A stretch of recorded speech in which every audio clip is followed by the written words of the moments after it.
মূল্যবান বক্তব্য রাখবেন বাংলাদেশের সমাজতান্ত্রিক দল বাসদ বরিশাল জেলার সদস্য শহীদুল শেখ।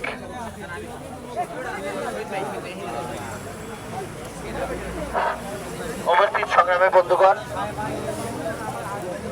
পদ্মা বোল্ডিং বরিশাল 63 ইউনিয়ন এবং বাসদ বরিশাল জেলা পক্ষ থেকে সংগ্রামের শুভেচ্ছা এবং অভিনন্দন। বন্ধুগণ, আপনারা অনেক সারাদিন পরিশ্রম করছেন এবং পরিশ্রম করে এই জায়গা প্রায় ঘন্টা দেড়েক সময় গেছে। আমরা সময় বেশিটা নিব না, আমি একটু কথা বলবো। বিশেষ করে ইউনিয়নের যে নেতাবিন্দু আছে 19 জন, তাদের দৃষ্টি আকর্ষণ করে আমার একটু কথা বলার আছে। বন্ধুগণ, আপনারা জানেন এই 19 জন যারা এই বর্তমান কমিটির দায়িত্ব আছেন, অন্য অন্য দল বলে তাদের নেতা, আমাদের দল বলে কমরেড অর্থাৎ সহযোদ্ধা। যেই কারখানায়, যে প্রতিষ্ঠানে যে কোনো অন্যায়ের বিরুদ্ধে যে লড়া হয় তার পাশে দাঁড়ানো হয় কমরেড, আমরা তাকে বলি আমাদের সহযোদ্ধা। ঠিক এই 19 জনও এই কারখানায় যারা শ্রমিক আছে তাদের সহযোদ্ধা। আমরা মনে করি আগামী যারা পিছিয়ে দিন গেছেন, যারা এই জায়গায় প্রায় 50-60 বছর বয়স আছেন, 40 বছর বয়স আছেন, তারা দেখেছেন আগে আমাদের মা চাচিদের প্রায় এক এক সংসারে 10 জন, 12 জন, 18 জন সন্তান ছিল, কিন্তু ওই সময় কষ্টেরও একটা দিন ছিল। অহনে ভালো ভালো খাবার একদম নিম্ন ফ্যামিলিও খাইতে পারে, সেই সময় খাইতে পারে না।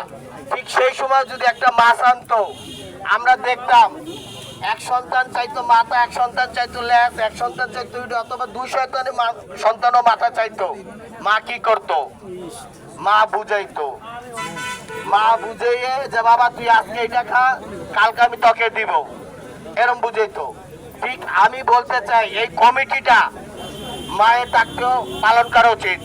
আমরা মনে করি এরা নেতা হয় নাই, তাদের প্রতি একটা দায়িত্ব পড়ছে। কারণ তারা এই দায়িত্ব যদি এই 2 বছর পালন করতে পারে, এই শ্রমিকরাই তাদেরকে ফুলের মালা দিয়ে বরণ করে নিবে। যদি তারা দায়িত্ব পালন করতে ব্যর্থ হয়, তাদেরকে ফিরিয়ে দিবে, যেরকম শেখ হাসিনার ফিরিয়ে দিছে না।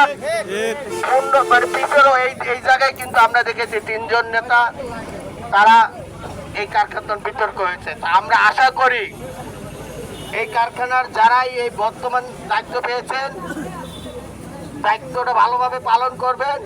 আমি আরেকটা কথা শেষ করব। একটি ঢাকার একটা উদাহরণ দিয়ে বলি। ঢাকায় একটা দোকান, একটি দোকানে 3 জন কর্মচারী, একজন বরিশালের, একজন চিটাগাঙ্গের, একজন খুলনার। 3 জন শ্রমিক কাজ করেন, মালিক বরিশালের। 3 শ্রমিক ঐক্য হয়ে একদিন চিন্তা করলো আমাদের যে বেতন দেয় আমাদের বর্তমান পরিস্থিতি হিসাবে চলে না, আমরা আগামীকাল দোকান খুলবো না। যে দোকান না খুলতে কি হয়েছে, তোমাকে সমস্যা যে আমাদের যে বেতনটা দেন এই বেতনে আমাদের পোষায় না। মানে মালিক চিন্তা করতেছে এরা 3 জন, আমি একলা, যদি উল্টা পুল্টা কই কেউ নিয়ে দাঁড়া রাখবো না।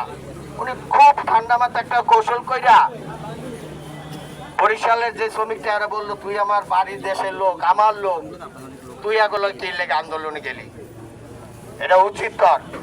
খুলনার যে ভাই আছে এরা বললো তুমি তো প্রতিবেশী, তুমি কেন গেলা? অতএব এই 2 জনের বেতন কিছু বাড়ে দিয়ে ওই চিরাইঙ্গা যে শ্রমিকরা আছে ওরা জন্মের মতন কেমন নিয়েছে। তো দূরের অল্পতে সারি ঠিক একই খুলনার শ্রমিকের লোক একই কাজ ঘটছে। অনেক রয়েছে কেটা বরিশালের শ্রমিক, বরিশালের মালিক, একজন না আডের জন্য 2 জনে কিছুদিন বেতন বাড়তে দেওয়া হয়েছে তল লেখা। এই কারণে আজকে আমি বলতে চাই কেউ মালিকের হাপন হইয়েন না, ন্যায্য আন্দোলন করবেন, ন্যায্য কথা বলবেন, শ্রমিকের পক্ষে দাঁড়াবেন। শুধু পদ্মা বোলিং এ না, শ্রমিক ফ্রন্টের যে নেতৃত্ব, এই নেতৃত্বে আপনারা জানেন বরিশালের প্রায় 8টা ফ্যাক্টরি আজকে শ্রমিক ফ্রন্টের পক্ষে আছে।